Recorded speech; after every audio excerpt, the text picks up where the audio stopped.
Bonsoir, chers compatriotes. Je m'appelle Dr Brahim Goulemi. Je suis le président du mouvement pour un Tchad souverain. Je fais cette vidéo à l'effet de pouvoir m'entretenir avec vous sur une question d'une actualité brûlante, à savoir la question du bilinguisme au Tchad. Très rapidement, convoquons la loi fondamentale de notre pays. Que dit la constitution actuelle du Tchad? En effet, l'article 10 de la constitution en vigueur dispose que les langues officielles sont le français et l'arabe. Le E ici, ça renvoie à quoi? Ça renvoie à une conjonction de coordination.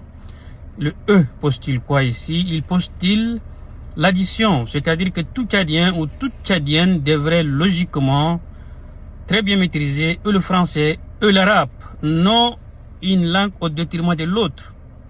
C'est ça l'esprit et la lettre de la Constitution.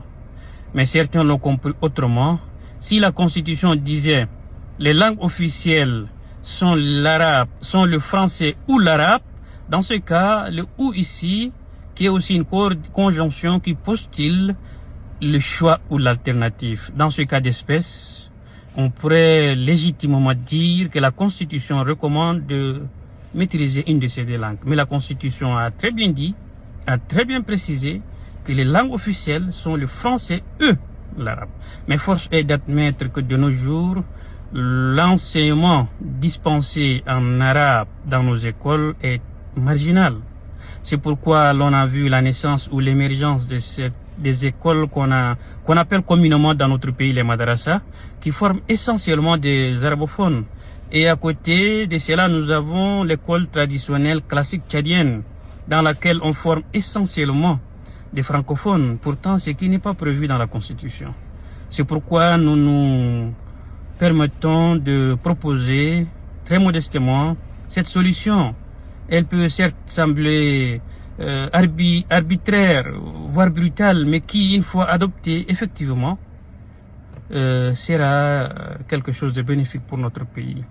Quelle est-elle cette solution? C'est de pouvoir harmoniser l'école tchadienne. Il faudra qu'on ait une seule école tchadienne dans laquelle on réservera le même volume d'horreur et au français et à l'arabe à travers l'enseignement. De cette façon, une génération, deux générations ou trois générations plus tard, nous aurons des Tchadiens et des Tchadiennes parlant, écrivant et maîtrisant parfaitement et le français et l'arabe. C'est ce qui est recommandé par la Constitution. C'est vrai que par le passé, des initiatives ont été